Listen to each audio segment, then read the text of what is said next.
आज के इस नए सेशन में हम लोग जानने वाले हैं कि 8th पे कमीशन के बाद रेलवे के असिस्टेंट लोको पायलट की सैलरी क्या होगी। यानी अभी जो आपकी बेसिक जो चल रही है उस बेसिक कितना प्रतिशत इंक्रीमेंट होगा, सैलरी के कैलकुलेशन हम लोग कैसे करेंगे, इन सभी बिंदुओं पे आज के इस सेशन में हम लोग चर्चा करेंगे। और वीडियो को में अंत तक बने रहिएगा। मैं अभी समझाने वाला हूँ कि फिटमेंट फैक्टर जो है वो कितना रहने वाला है, सैलरी कितना गुना वृद्धि होने वाली है 8th पे कमीशन के बाद, फिटमेंट फैक्टर कैसे फाइंड करेंगे, सैलरी का कैलकुलेशन कैसे करेंगे, उन सभी चीज़ों के सभी बिंदुओं पे आज हम चर्चा करेंगे। तो हमारी वीडियो को अंत तक बने रहिएगा और हमारे चैनल को सब्सक्राइब जरूर कर दीजिएगा। तो आइए देखते हैं कि आपका जो है अगर मैं यहाँ पे सारी चीज़ों को देखते हैं एक बार, देखिए ये जो है रेलवे का अपना जो है रेलवे का ये चीज़ें देख पा रहे होंगे कि असिस्टेंट लोको पायलट का जो इनिशियल जो पे है यहाँ पे कितना है 19,900। अगर हम यहाँ इनिशियल पे की बात करते हैं तो देखिए कितना है 19,900 रुपये है। तो 19,900 रुपये अगर इनिशियल पे है, देखिए अगर मैं यहाँ पे इनिशियल पे की बात करते हैं 19,900 रुपये। अभी अगर मान लीजिए कि अभी जो अभी जो है 53% जो है आपका डीए है, डियरनेस अलाउंस कहिए या डियरनेस रिलीफ कहिए, अगर 4% जनवरी में अनाउंस होता है बढ़ने का तो कितना प्रतिशत हो जाएगा, 57% हो जाएगा। अगर फिर से दिसंबर में 3% और इंक्रीमेंट होगा तो कितना प्रतिशत हो जाएगा, 60% हो जाएगा। तो 1 जनवरी अगर 2026 में जब इम्प्लीमेंट होगा 8th पे कमीशन, तो उस समय जो है बेसिक की मान लीजिए कि स्टार्टिंग में 19,900 रुपये होने वाली है आपकी। जो कि मैं आपको सिर्फ सैलरी निकालना सिखा रहे हैं, सैलरी का कैलकुलेशन कैसे करेंगे, क्योंकि मैं अभी बेसिक क्या लिया 19,900। हो सकता है किसी की बेसिक जो लोग 8 साल पुराने हो, 10 साल पुराने असिस्टेंट लोको पायलट हो, 5 साल पुराने हो, तो उनकी बेसिक जो है हर साल 3% के हिसाब से बढ़ी भी होगी। तो बेसिक बढ़ेगी तो आप उस हिसाब से, मैं वीडियो को अंत तक बने तो मैं आपको सैलरी कैलकुलेशन करना भी सारी चीज़ें बता दूंगा। तो मान लेते हैं कि अभी आप ज्वाइनिंग किए और 19,900 रुपये अगर आपकी बेसिक है, एक मॉडल के रूप में ले लीजिए, एक डेमो के रूप में ले लीजिए कि आपकी इतनी बेसिक है, तो 60% अगर डियरनेस अलाउंस जोड़ेंगे तो 11,940 हो जाएगा। एचआरए हम 10% ही ले लेते हैं, क्योंकि एचआरए जो है 10%, 20%, 30% होता है, तो 10% लेते हैं तो 19,990 रुपये हो जाएगा।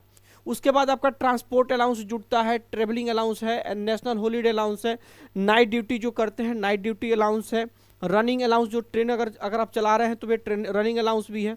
तो इस तरीके के टोटल सबको अगर ऐड कर दिया जाए तो जो सैलरी बनती है लगभग आपकी जो है 33,830 रुपये मैंने लिखा है, लेकिन एक्चुअल इतनी बनेगी नहीं, इससे ज़्यादा बनेगी, क्योंकि ये अलाउंस जो है आपकी बेसिक के हिसाब से मिलता है। तो जो भी बेसिक होगा उस बेसिक का कितना प्रतिशत मिलता है वो जब एचआरएमएस से जा करके अपनी सैलरी स्लिप निकालेंगे तो वहाँ पर सारी चीज़ें आपको मिल जाएगी। तो अब यदि मान लेते हैं कि आपकी टोटल मैं आपको यही बताने वाला हूं कि फिटमेंट फैक्टर कैसे निकालेंगे, और फिटमेंट फैक्टर जब बढ़ेगा तो सैलरी कितना प्रतिशत बढ़ सकता है, कितना ज़्यादा वृद्धि हो सकता है, आप अपने से कैसे उस चीज़ों को फाइंड आउट कर सकते हैं, उसको कैसे कैलकुलेट कर सकते हैं, उन सभी चीज़ों पर आज हम लोग चर्चा करने वाले हैं। देखिए अब यहाँ पे बात किया जा रहा है कि फिटमेंट फैक्टर कितना होने वाला है 1.92, या तो फिटमेंट फैक्टर कितना होने वाला है 2.28। अब ये फिटमेंट फैक्टर का मैटर क्या है, जरा इस चीज़ को समझने की कोशिश करेंगे। ये फिटमेंट फैक्टर का मैटर जो होने वाला है, देखिए किसी भी जब 8th पे कमीशन जब लागू होगा, जब 8th सीपीसी जब इम्प्लीमेंट होगा, तो वहाँ पे आपका आएगा फिटमेंट फैक्टर। समझेंगे बात को, फिटमेंट फैक्टर यहाँ पे समझेंगे, फिटमेंट फैक्टर। और एक और फिटमेंट फैक्टर को हम लोग एफ लिख लेते हैं। तो ये फिटमेंट फैक्टर कितना होने वाला है 1.92, और ये कितना होने वाला है 2.28। जरा समझेंगे, ये 1.92 फिटमेंट फैक्टर तब होगा जब सैलरी जो है, सैलरी कितना प्रतिशत इंक्रीमेंट होगा, तो लगभग ये 20% अगर बढ़ता है तो फिटमेंट फैक्टर कितना होने वाला है 1.92। यदि सैलरी जो है आपका, अगर सैलरी जो है 34.1% अगर इंक्रीमेंट होगा तो कितना प्रतिशत फिटमेंट फैक्टर होगा 2 अब आप बोलेंगे सर कि आप इस चीज को कैसे अनुमान लगा सकते हैं, तो बिल्कुल लगा सकते हैं, क्योंकि भारत सरकार में जितने भी सेंट्रल गवर्नमेंट की एम्प्लॉई हैं, जैसे आप रेलवे गवर्नमेंट में है तो आपकी भी यूनियन है, तो जितनी भी भारत सरकार की यूनियन जो है, एम्प्लॉय लोग का यूनियन है, जो संघ है, वो भारत सरकार के सामने जो है अपनी एक पत्र सौंपा है, ज्ञापन सौंपा, उनसे कई बार मीटिंग हुई है, तो उन लोगों ने सौंपा है कि जो आपका मिनिमम जो बेसिक होना चाहिए, मिनिमम जो बेसिक होना चाहिए वो 41,000 होना चाहिए। वो लेटर भी है, मेरे टेलीग्राम चैनल बिना एकेडमी ऑफिशियल पे जाइएगा, वहाँ पे आपको लेटर भी मिल जाएगा। तो 41,000 हो जाए, और अभी कितनी है 18,000 है, तो 18,000 से 41,000 करने के लिए आपको कितना गुना सैलरी की वृद्धि करनी पड़ेगी, बेसिक कितनी बढ़ानी पड़ेगी, 2.28 गुना बढ़ानी पड़ेगी। और 2.28 गुना सैलरी बढ़ाने के लिए आपको जो है कितना प्रतिशत सैलरी बढ़ाना पड़ेगा, तो 34.1% सैलरी, क्योंकि फिटमेंट जो फैक्टर होता है, फिटमेंट फैक्टर जो है दो चीज़ों पे डिपेंड करता है, एक आपका डियरनेस अलाउंस डीए पर, और एक आपका बढ़ता है सैलरी प्रतिशत पर। क्यों? क्योंकि फिटमेंट फैक्टर का फॉर्मूला होता है बेसिक प्लस डीए, समझेंगे, बेसिक प्लस डीए, और इनको हम मानते हैं एक, इनको क्या मानते हैं एक, प्लस क्या होता है डीए प्रतिशत, और प्लस सैलरी पर इंक्रीमेंट, देखिए सैलरी प्रतिशत जो भी आपका बढ़ा। तो देखिए डीए अगर मान लीजिए अगर डीए 60% है, तो 60% को अगर हम चेंज करेंगे तो 0.60 हो जाएगा, और इन दोनों को जोड़ेंगे तो 1.60 हो जाएगा, और 1.6 इसका कितना प्रतिशत बढ़ा, समझेंगे, इसका मान लीजिए कि 20% अगर बढ़ाते हैं तो देखेंगे 00 20 25 और ये कट के आ जाएगा 16 दूनी 0.32 आ जाएगा, तो इसको बढ़ाएंगे तो देखेंगे 1.92 हो जाएगा। तो जब 20% जब सैलरी इंक्रीमेंट होगा तो आपका फिटमेंट फैक्टर 1.92 होने वाला है। यदि आपका 34.1% वृद्धि होने वाला है तो आपका फिटमेंट फैक्टर कितना हो जाएगा 2.28। तो भारत सरकार की जितनी यूनियन है वो कितनी डिमांड की है 2.28 फैक्टर का, और यही अनुमान भी लगाया जा रहा है कि 2.28 ही फिटमेंट फैक्टर होगा। लेकिन मैंने आपको कहा कि अगर फिटमेंट फैक्टर 2.28 रहे तभी हम कैलकुलेशन आपको समझा रहे हैं, और 1.92 रहे तभी आपको कैलकुलेशन समझा रहे हैं, लेकिन ज़्यादा चांसेज आपका 2.28 फिटमेंट फैक्टर होने का है। तो इसमें करेंगे क्या, जब भी जो भी आपकी जितनी भी बेसिक होगी, अगर मान लीजिए 19,900 बेसिक है, अगर 1.92 के हिसाब से लेके चलते हैं तो इसका क्या कीजिएगा कि इसका 1.92 मल्टीप्लाई कर दीजिएगा। अगर 2.28 लेंगे तो 19,900 में आप 2.28 से गुना कर देंगे तो 45,872 हो जाएगा। डीए जो है उस समय 0% हो जाएगा, डीए कितना हो जाएगा 0 हो जाएगा, ऐसा नहीं कि उसमें 60% जोड़ेंगे, डीए उस समय क्या हो जाएगा 0 हो जाएगा।